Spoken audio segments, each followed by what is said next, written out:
Hei, selamat datang. Sebelum mulai, boleh jujur dulu nggak?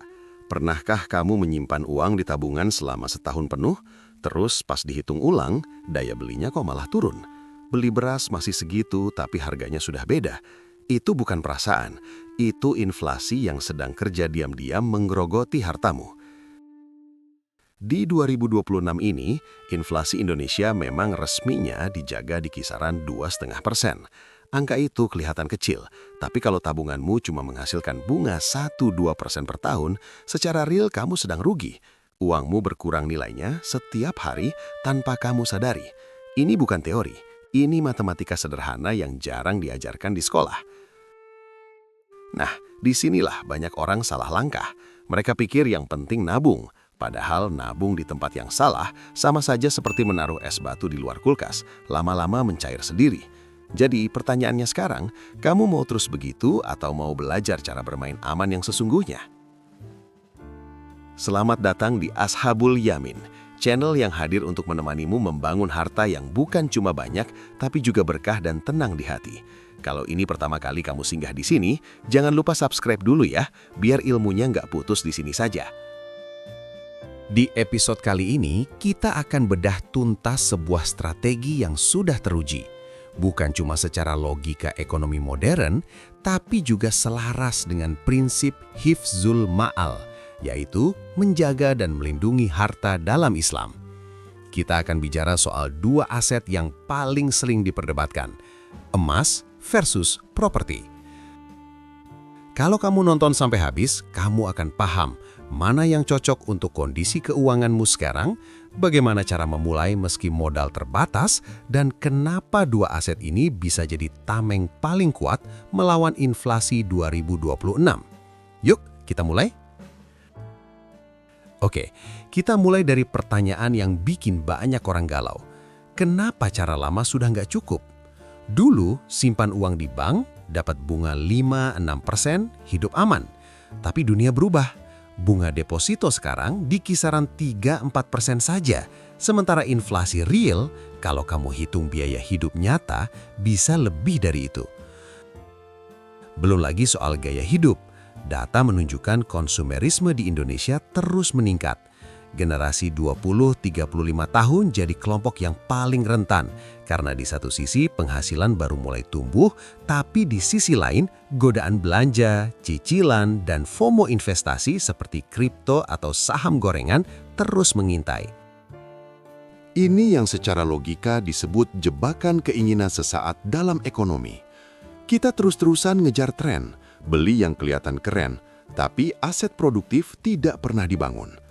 Akhirnya, 10 tahun kerja keras, kalau dihitung ulang, harta bersihnya nyaris salah saja. Uang ada, tapi nggak kemana-mana.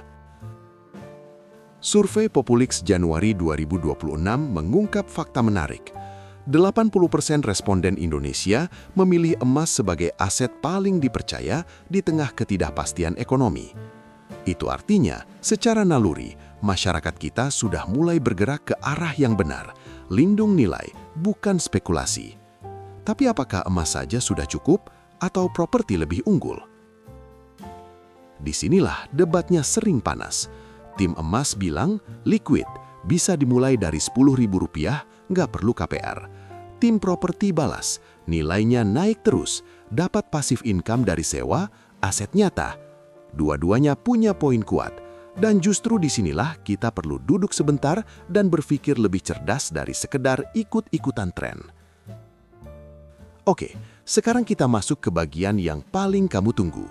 Ini bukan tips klise mulai dari yang kecil, yang sudah kamu dengar ribuan kali. Ini strategi yang bisa langsung kamu terapkan hari ini dengan kondisi keuanganmu yang sekarang. Tips 1. Kenali profil asetmu dulu.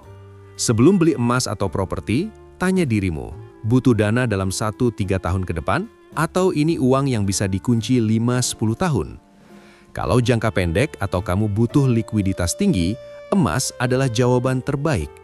Kalau jangka panjang dan kamu punya dana ekstra, properti bisa dipertimbangkan. Tips 2. Emas, strategi cicil rutin, bukan beli sekaligus. Jangan tunggu punya uang banyak baru beli emas. Manfaatkan fitur tabungan emas digital seperti di Pegadaian, Tokopedia Emas, atau Peluang.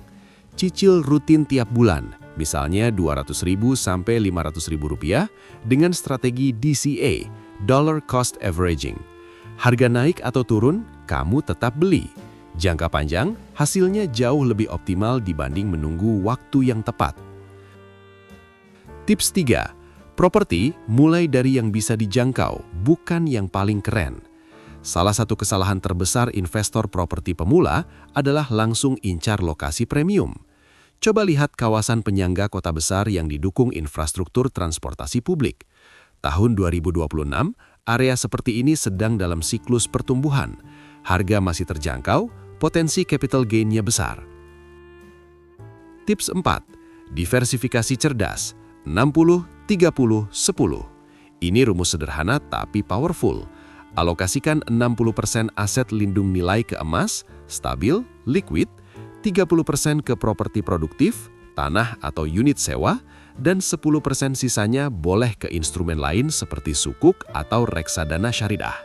Dengan cara ini, portfoliomu punya lapisan pelindung yang saling melengkapi. Tips 5. Audit aset setiap 6 bulan. Investasi bukan set and forget.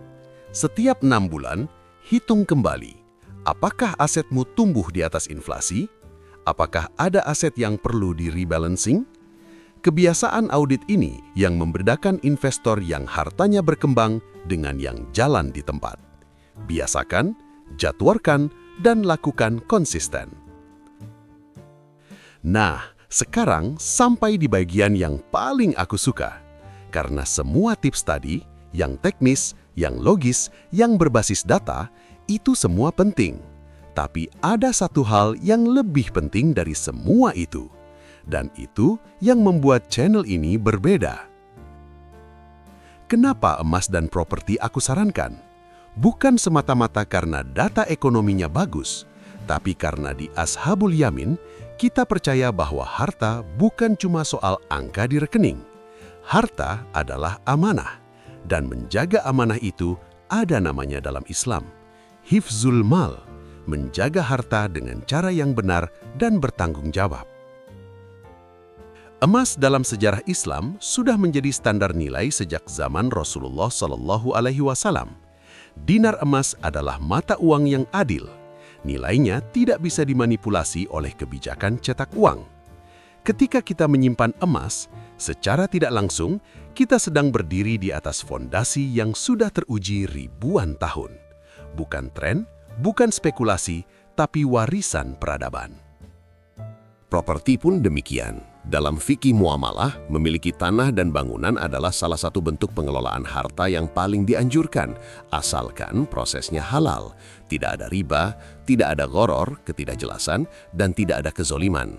Maka KPR konvensional yang penuh bunga itu perlu kita pertimbangkan ulang. Ada alternatif syariah yang semakin mudah diakses hari ini. Dan satu lagi prinsip yang perlu kita pegang, qanaah. Merasa cukup dengan apa yang ada sambil terus berikhtiar. Ini bukan pasif atau tidak mau maju. Ini tentang tidak membiarkan keserakahan memimpin keputusan finansial kita. Karena investor yang tenang hatinya, yang tidak panik saat pasar turun, yang tidak kalap saat pasar naik, itulah yang biasanya menang jangka panjang. Di Ashabul Yamin, kita percaya keberkahan itu artinya uang sedikit cukup dan uang banyak bermanfaat. Ketika harta kita dikelola dengan prinsip Islam, ada sesuatu yang tidak bisa dihitung secara matematis, ketenangan batin. Dan itu, percayalah, adalah return on investment terbaik yang bisa kamu dapatkan. Oke, kita sudah sampai di penghujung episode hari ini. Izinkan aku rangkum 3 poin utama yang semoga bisa kamu bawa pulang. Pertama, inflasi itu nyata dan diam-diam menggerus nilai uangmu. Solusinya adalah memindahkan harta ke aset lindung nilai seperti emas dan properti. Bukan besok, mulai dari sekarang. Emas dan properti bukan pilihan yang saling menggantikan, tapi saling melengkapi. Sesuaikan dengan profil risiko dan jangka waktu investasimu. Gunakan strategi DCA untuk emas dan mulai dari properti terjangkau di kawasan berkembang untuk membangun fondasi yang kuat. Ketiga, dan ini yang terpenting, pastikan setiap langkah investasimu selaras dengan prinsip hifzul mal.